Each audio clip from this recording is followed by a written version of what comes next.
everyone, I'm Laura Ingraham. This is the Ingraham Angle. Great to have you with us. Biden's birthday collapse. What? That's the focus of tonight's angle. Today, it's 81 candles for our 46th president.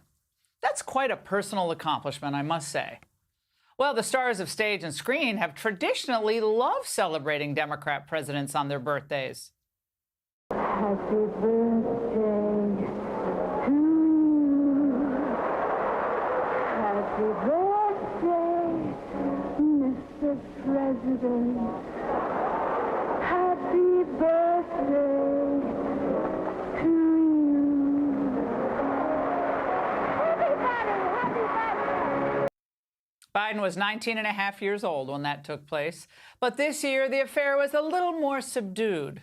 Even his pals in the press are having trouble finding something to celebrate. Joe Biden is celebrating his 81st birthday, and I'm sure he would wish for different polling on his birthday. One of the things that the president cannot change is the fact that he is 81 years old. Happy birthday, Mr. President. You can't magically become younger. President Biden is 81 today. He will continue to be older. Brilliant analysis. He's going to continue to age. Wow. But these people see the writing on the wall, don't they? The voters, including many of Biden's old constituents, are in full-blown revolt.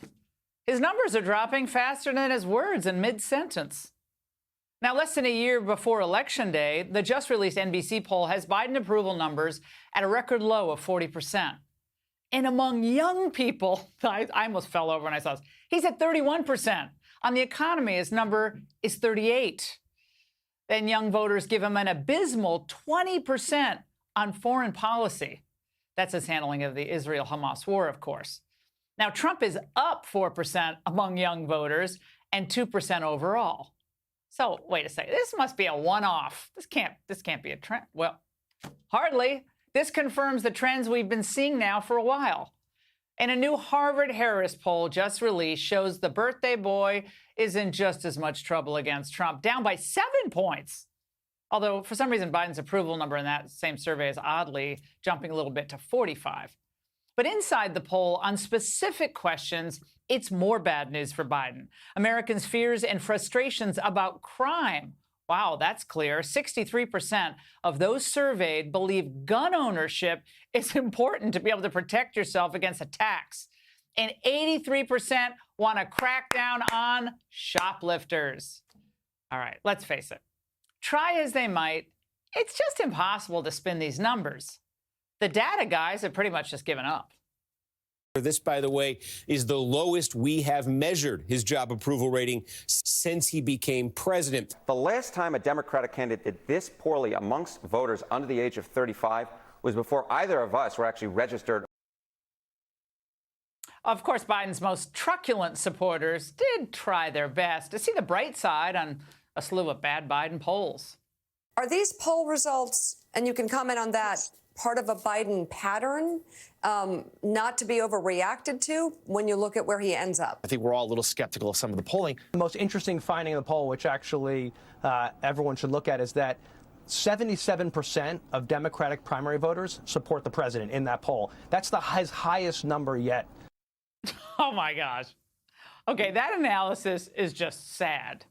And as usual, it's totally out of touch. It turns out the bad news for the globalists here in the United States is also being reflected as bad news for the globalists around the world.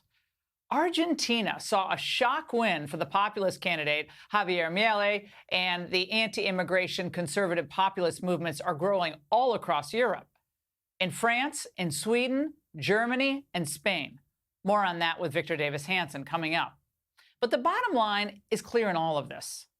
The old Clinton-Bush consensus on globalization that demanded free trade, the free movement of people, and perpetual foreign intervention, it's just collapsing everywhere. That narrative is not working. It just doesn't work for the average person.